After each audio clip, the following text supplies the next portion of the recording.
that then. And I think, let me check the time, I think we're probably good to go. Yeah, it's like 5 after, so if we have anybody that joins, that would be great. Oh, and I'll just try not to do, oh yeah, maybe, do I turn it down? Is that, okay, how about now? You would think I'd be better at checking a microphone. I'm a musician and this is the worst part of the show every time. You probably have a better sound technician usually. Well, they're just like, you have to talk into the microphone. I'm like, oh my God. Anyways, okay, here we go. Okay. All right, I think we're good. I'm so excited that you guys are all here today. I'm going to be talking about something I'm really excited about, and also really nervous about because I've never done a presentation quite like this before. And so it's just kind of a new thing for all of us. So, okay, here we go. My name is Rachel. I live here in Lawrence with my family. I went to Baker University back in 2005 for their wildlife biology degree. And here I am. And I'm still in Kansas. So that's how I ended up here, was studying that. I remember deciding that I wanted to go to school for wildlife biology because I wanted to learn more about wildlife and animals. And so it's that root passion that is kind of coming forth and tying together all of these really cool concepts and things that I've been learning about over the last several years. I did write myself notes so I can stay on track here. Okay, great. Introduction. It's going well. Perfect. My name is Rachel. Okay. Maybe before I get really going, I just want to say thank you to Amy for reaching out to me and asking me to do this, because I was just so excited to talk about this specific topic, and you have such a cool space here, and it feels like the breeze right now feels amazing. I don't know if anybody else is. It's what a beautiful day to be doing this and in this space. And also, I'm assuming all of us are around this area. We all live around this area. Okay, ish. Where are you guys? Where is everybody from? South of Spring Hill, north of Hillsdale. Okay, great. From Spring Hill. Oh, wonderful. Okay. Ottawa. Awesome. Oh my gosh. Okay, great. Topeka. Awesome. I used to spend a lot of time in Topeka. Yeah. Wonderful. And then Lawrence. Okay. Lawrence also. Cool. Okay. And that's where I'm at also, is in Lawrence. And I spent a lot of time obviously in Baldwin City because that's where I went to school. So yeah, I just am in love with this area. So back when I was in school studying wildlife biology, I got this really cool experience to go down to Costa Rica and help build wildlife bridges for animals down there. I spent a month in the jungle hanging out with monkeys, and then when I wasn't doing field research, I would help get aerial bridges installed over the roads so that the monkeys could cross safely. And this was the first time I had ever had any sort of experience with what a wildlife bridge is, or what a corridor is. And there were a lot of aspects of the project. We installed these rope bridges across the roads to connect fragmented canopy. But we are also planting trees and stuff along the road, because ideally animals that want to be in trees all the time would prefer to cross with trees. And so we were trying to get the canopy to connect over the power lines, which was always kind of the issue, is working with the electric company to keep those trees intact. And it was the first time that I had really seen something that I had read about in a book. So we think about habitat fragmentation or forest fragmentation, and just being able to see what that is and how it is happening in real life, and then some of the solutions. And so it was a very cool experience. And when I came back to Kansas, what really happened is I would kind of spend all my time and money trying to back down to Costa Rica because it was something that was easy for me to understand and easy for me to connect to. And what really ended up happening is about, well, I think we all know what happened about, what was it, 3 years ago now? Yeah, oh my God, okay. So the shutdown happens, and I had just had a baby just a few months before that. So talk about being grounded in a way that I had never been before. And so Costa Rica was completely off of the grid. It was not something that we were going to be able to do and sustain. And so a few years ago, I think to help me with my sanity of being a new mom and of needing to have that connection and feeling like I'm working towards something that feels connected, I started doing a lot more time spending time outside and getting to know plants in Kansas. And also what this concept of wildlife bridges and corridors could look like here. Because if we just go around putting a bunch of ropes around trees, it's not really going to, the squirrels might actually really dig it. They might really like that. Yeah. And luckily here, our power lines are insulated. In Costa Rica, a lot of times they're not. And so the power lines are not safe for the animals to travel on. And around here, that's what I see squirrels doing, is they're using our cables and things, kind of like animals in Costa Rica would use our wildlife bridges. And so I started, first I thought, like, well, where is our habitat? Because that was the thing about putting up a bridge, is you have to be connecting something on both sides. Otherwise, there's no reason that an animal will move from this spot or this spot if there's nothing that they're trying to get to. And so when we were putting those bridges up, we were really specific about what tree they went into. There would be a feeder species, which means like it would provide fruit or leaves or something that the animals would be there and connect to another feeder species so that they would have a reason to find the bridge. And when I was thinking about how this could work in Kansas, I was like, thinking like, okay, well, maybe we would need these big land bridges and they could go over our roads. But when you go along the roads, a lot of that land is privately owned. There's a lot of agriculture. There's a lot of things that make that more difficult. And so then I started like kind of downsizing and like coming down and realizing that I live, that my backyard backs up to Burroughs Creek. And I realized that I am on a wildlife bridge. I'm in a corridor right now because animals are using streams and rivers as their natural like highways. That's how they're getting around because they're all connected to each other. And so that's how this kind of developed, was this idea of recognizing the habitat that is around us, the habitat that the animals are using, and what can we do to bring more of that habitat back, and then how do we start connecting to each other? And so that's what this is going to be about today, is we're going to be talking about what that means to bring native plants back into our environment and how that connects animals back into habitat and how that can connect to other habitat. And we're kind of like, we're building these living bridges. Let's see how I'm doing on here. Okay, got it, okay. So we think about our wildlife, and in Costa Rica, it's 12 hours of sunshine, 12 hours of nighttime. It's about, it's in the 70s most of the time. You have, for the most part, a season that goes year-round with leaves on the trees, and it's like a rainy season and a less rainy season. Here it's much different. Our animals don't live year-round in the trees because in wintertime our trees drop all their leaves. So the animals that we have here are going to move differently, they're going to live differently. Some of them migrate away from the wintertime, sometimes they go into dormancy for the wintertime.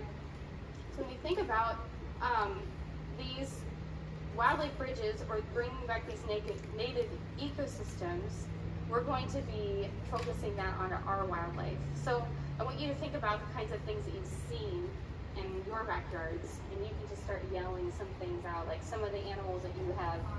Possums, yes. What else have people been seeing? A beaver. I'm sure it was going down the sidewalk, literally in a neighborhood. It was 1 o'clock in the morning. And Oh, I was amazing. like blown away. It can't be a beaver. So I ran out of my nightgown and there's her tail. Oh my God! Oh my I had God. to wake everybody up. It's a beaver. I just went down the side, going across the driveway. Okay, so then do you have some sort of water around you? Not that I know of. Oh my gosh, that's so interesting. Now I want you to Really sleuth. weird. We were like, this is so weird.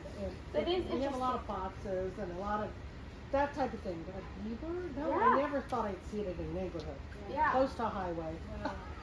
That is so If I hadn't had a interesting. low blood sugar and got up at 1 in the morning, I wouldn't have You would, oh my gosh, I'm so lucky you were there that time. Yeah, it was really weird. Nobody really, I had to really work to convince him. He's just like, no way, no way. Yeah. Beaver on the sidewalk. What else have people Weird. been seeing? Rabbits, Rabbits, lots of cottontails, yes. bats. Bats, awesome. That's fantastic. I think you're lucky when you have a healthy bat population because they're really particular in where they go. So you must have some good. A lot of barred owls, wonderful. Woodchuck will go across our yard. You have deer in our yard. Yes. Coyotes, which aren't necessarily wanted. But they're part of it all. Yeah. We have 150 acres, so pretty much you name it. That's awesome. Oh my gosh, 150 acres. Wow, I'm glad you're here. You have all sorts of things, or a lot of room to I'm a live. wildlife biologist from 40 years ago that never got into the field. Okay. Well, amazing. It's here. That's how it feels like here too. Because I think, anyways, yeah. That's awesome. So we think about these. Anybody else have any fun? Robins and squirrels. Robins and squirrels! Oh, they're very rare.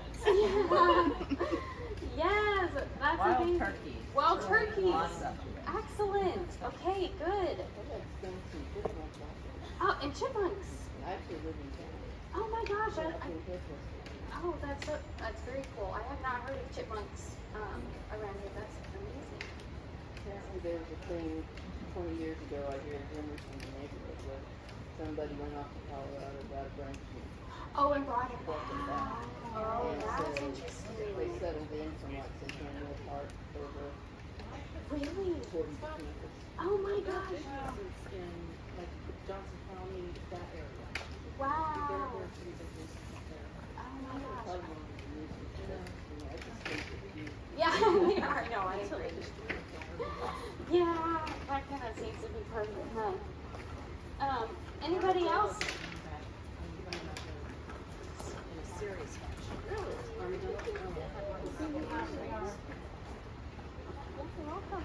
Yeah, they're third tier of our terrace.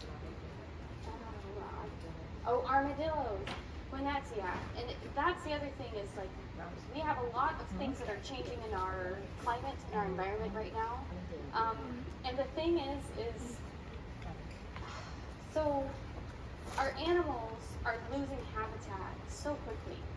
And so like hearing that there's a beaver on the sidewalk is like, it's not a crazy thing because what it makes me think is maybe there was some sort of development around where the beaver was, and so now they're coming in. And this is like the point of this talk and this workshop is to really start giving them more support and by providing them habitat. So when we think about habitat, habitat is what we need to survive. So we need to have food, we need water, we need like a safe place or shelter, we need fresh air, and the fact that you guys are all here, you are providing the most important part of that habitat, which is space. We have to have space.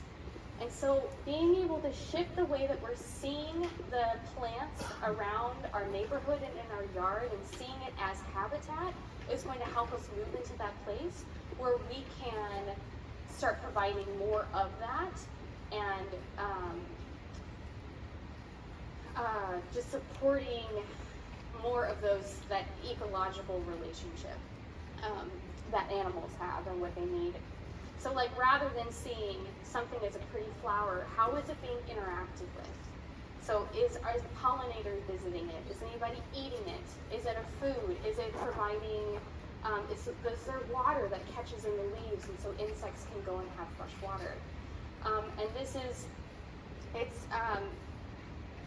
when I think that it's supposed, like what we're supposed to look like here is like intact, vast huge prairies and you don't see that, it can feel like, oh my gosh, well where is our habitat? I don't know where it is. But when we start seeing the communities that are all around us right now and opening our eyes to those interactions and those relationships, then everything starts to shift. So here in Northeast Kansas, we're in a really cool spot, and I meant to bring this map. It's a map of North America 75 million years ago, and right in the middle of North America is an inland sea. And so that's like our ancient seabed that we have our limestone and like our fossils and stuff. And right at the corner, or on like the side of that ocean, is Northeast Kansas. And it's like we would have been, if we were here 75 million years ago with all the crazy animals that were around then, we would have been looking out on a vast ocean, which I find really incredible. And it's taken all that time for the plants and the animals to be what they are today in relationship with what they are today, which is why it's so important when we talk about planting things to also incorporate native plants, because they have been adapted for this place and for this time. And so when we talk about native plants, we're talking about our ecosystems, and the ecosystems that we find here in Northeast Kansas are those prairie. We have the mixed grass and the tall grass prairie. We have the oak, hickory deciduous forests. We have streams and rivers and those riparian zones, so like the trees, like our willows and our cottonwoods that like to be around our streams. We have oak savanna, which is grasslands that are lightly forested, and our bur oak trees are those big, beautiful, majestic trees that have a special relationship with grasslands. Because you'll notice that what a bur oak tree does, instead of growing straight up like you'd see trees in forests, you see a bur oak that just like spreads, and they have low branches and they spread out because they're utilizing that sunshine and also for the wind.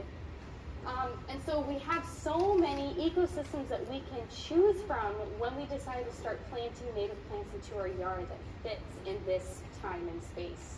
And I find that really exciting. So I wanted to talk about ecological relationships and wildlife. Just a few examples that I found really interesting when I found them. And like probably one of the, maybe a more obvious one is like squirrels and nuts. They have a very significant relationship. They go crazy over these nuts, which I collected acorns for the first time this last fall to do acorn flour, and I felt like a squirrel. I felt like I had gone crazy. I was like, oh my God, I have to get them all right now. And it was just really interesting. So I'm like, why are they so crazy all the time? But what they're also doing is they're caching, which means that they're burying them. The squirrels don't have the best memory, so what ends up happening is they end up planting a whole lot of trees. So there's this relationship that has established between oak trees and hickory trees and those nut trees and squirrels, but like they know that they can't eat all of the acorns, and also they won't be able to find them all that they buried, and so there's this really cool, they're just creating more forests. And then there's more like specific relationships that I was finding out, like raccoons and pawpaws.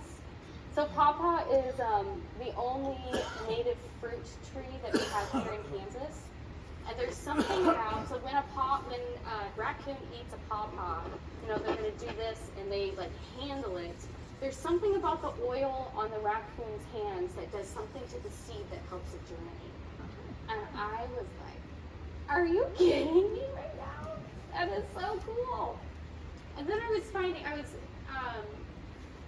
there's another example of the black walnut and what it does in its ecosystem.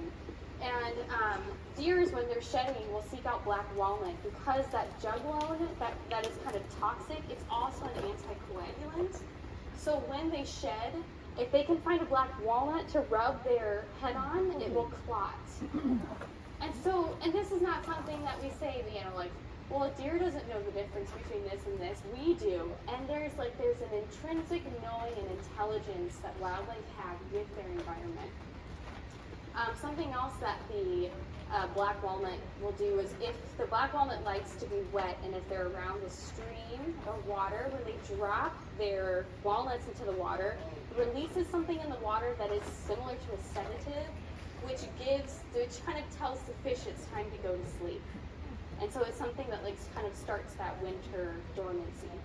And so you think about every single plant and every single animal has this kind of relationship with its environment. And I can't talk about ecological relationships without talking about the people that lived here for thousands of years and their relationship with the grasslands. Because the grasslands would not have been what it was if they hadn't been burning it.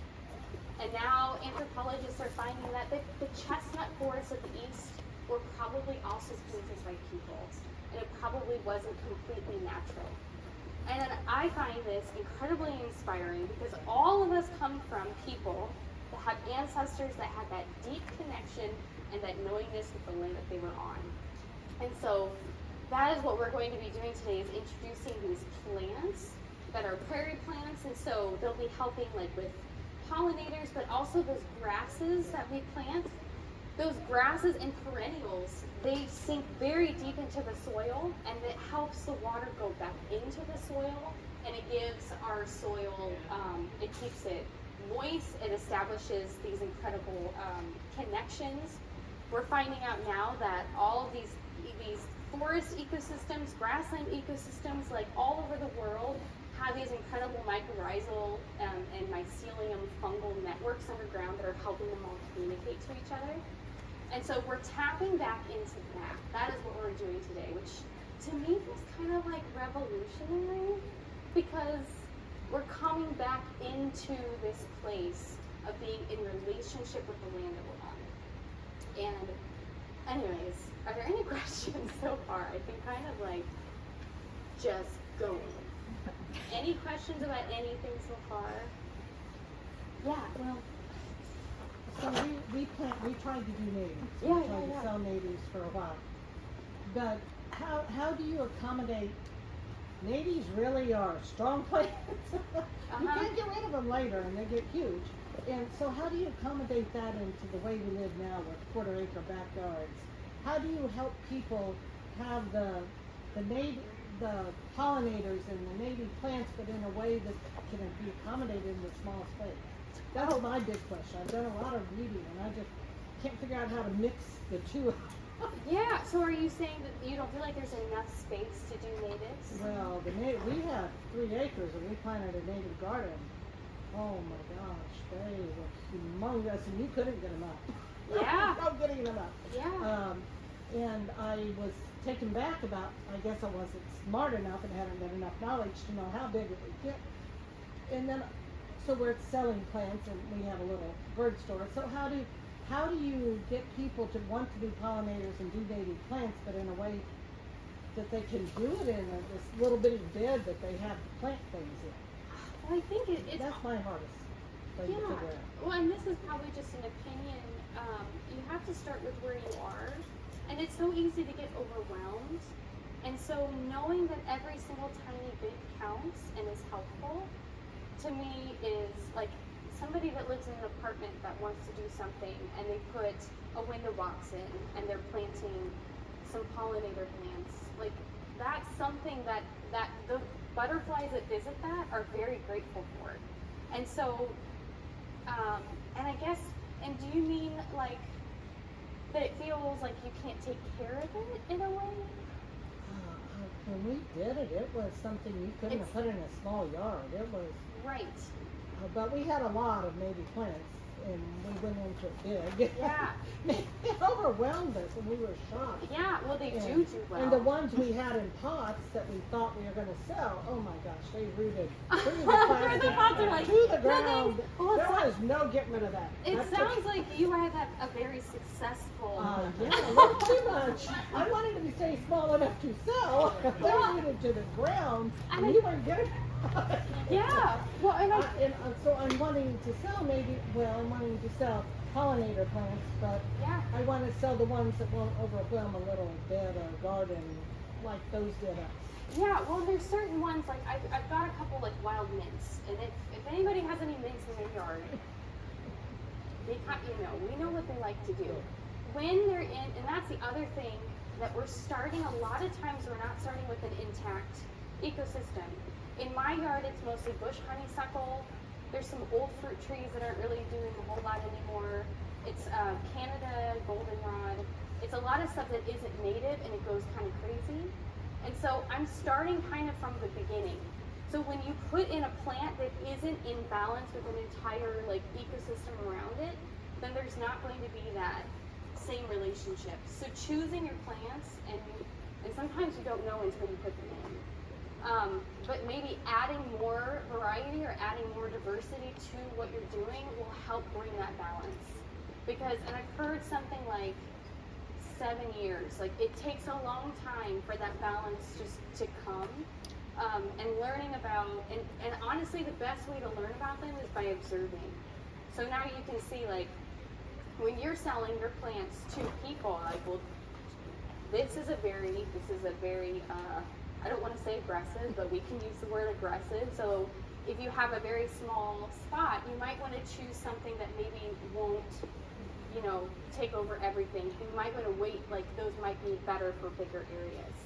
So really just the knowledge about the individual plants, I think is going to be helpful, and always adding diversity to it is going to help bring in more of that balance. Yeah. Because those plants, kind of what we're doing is we're building this habitat from the ground up, and those plants are going to pull in insects that are really important, and those insects are going to pull in the animals that eat insects. And then the animals that eat those animals. And so we're kind of starting from the bottom up and coming up for, and also I think it's like changing the way that we see our gardens in a lot of ways. Like, gardens that like have, that maybe not have like the neat tidy rows or like whatever, because these are the plants that didn't form in that way. And so also I think changing the way that we see these plants and seeing like, maybe you have like your more formal garden in one spot, and then you do your native garden in another spot. And then I was thinking like I want to put a sign in my yard that says it's not a mess, it's a garden.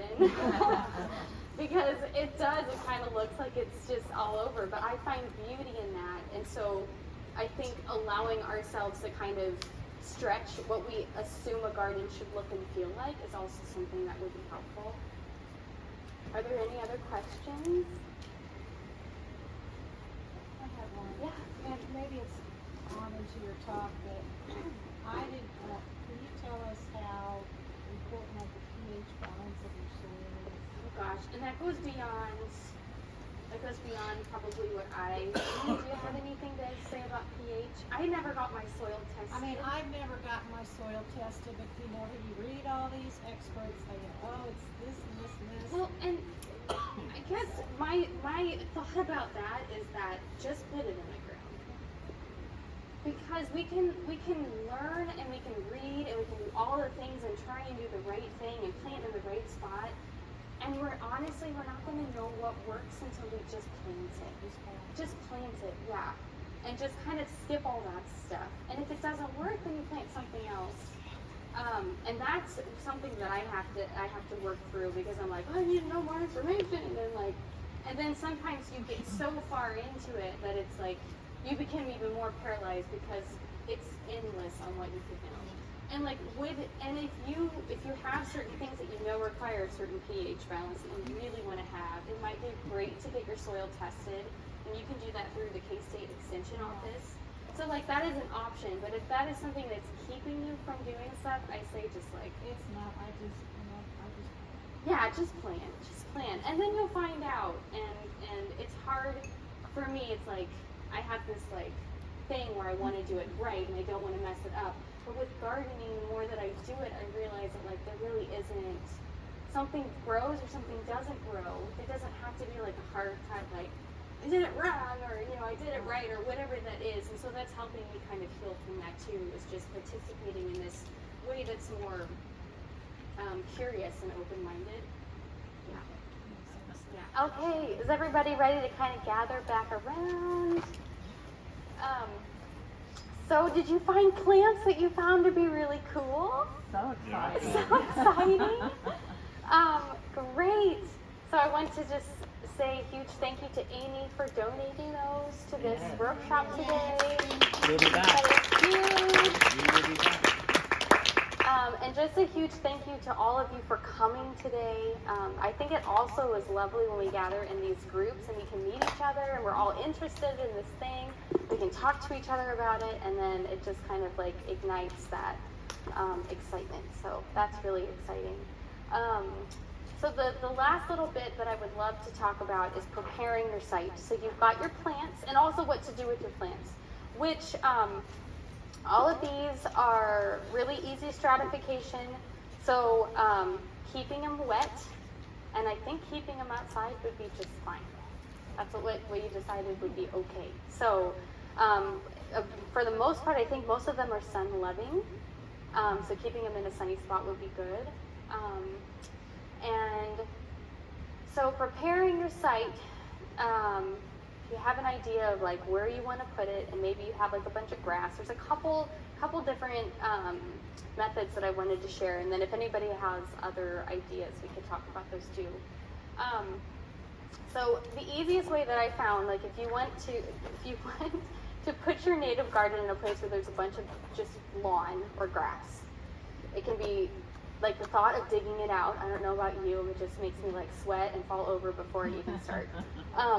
So what we have done at my house is we have done the cardboard mulch thing.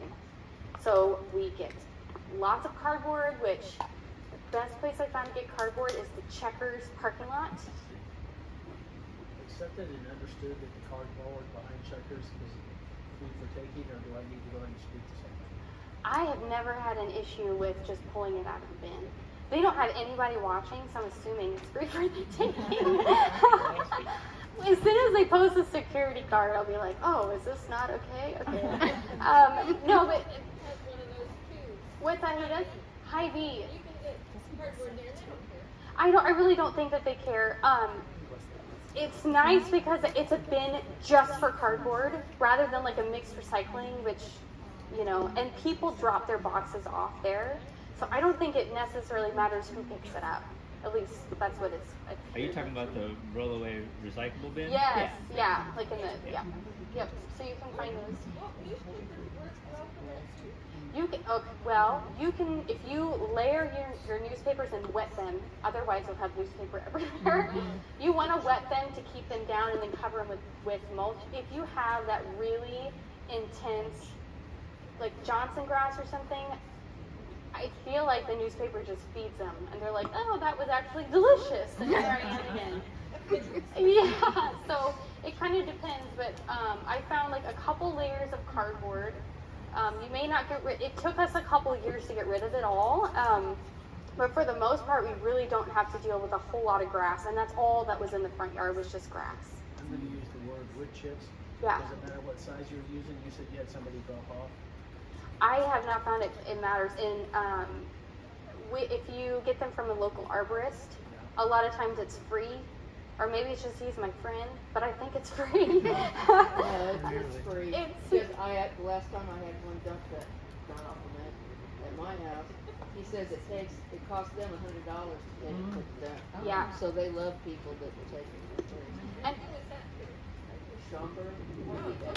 okay. Yeah. Yeah, there's quite a few, and they're. And I had to wait a little bit, and they just said, "Oh, we'll just put you on the list." Yeah, there you go. And that's what they'll do too. To put you, this is like mulch or wood chip season, but you don't have to like buy a fancy mulch for this. And I think it's even better if you do get local wood chips, because like then you'll start getting mushrooms.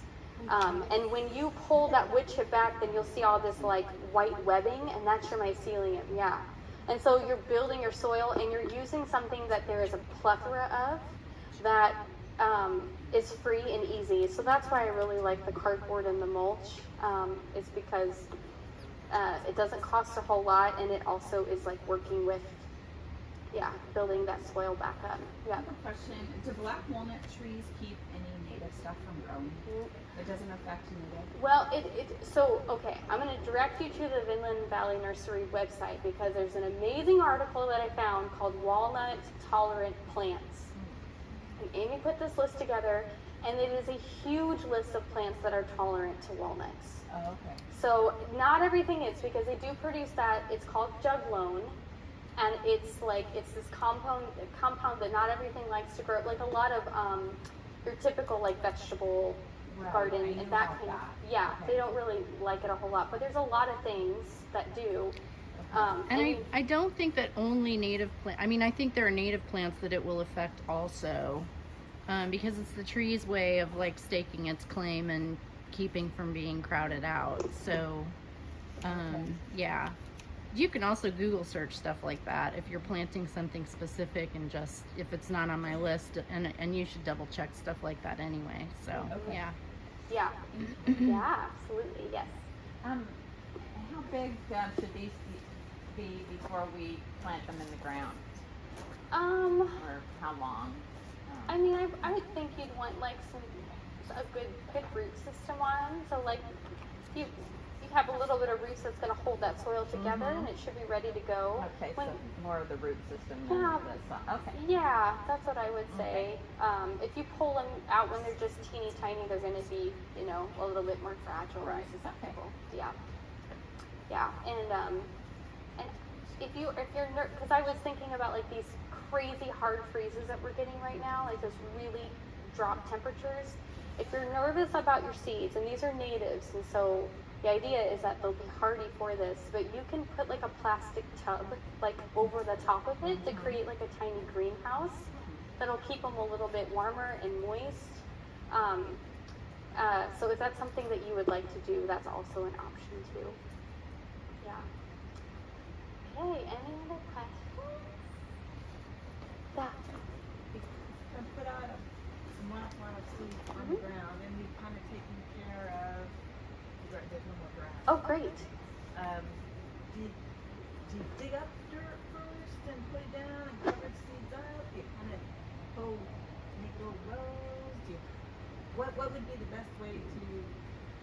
Well, you think about how wildflower seeds, how they do it themselves, and they just drop. And then normally they spend a season on the ground, and so there's animals moving around, and they're getting shuffled, and not all of them will germinate because they're not. But a lot of the ones that I see, it's like, you put them on the ground and then put like a shallow, like a little bit of soil on top, like just to cover it. So yeah, I would maybe do something like that. What do you think?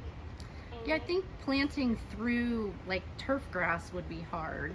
But I think even using your cardboard and mulch approach and then seeding into that would even work.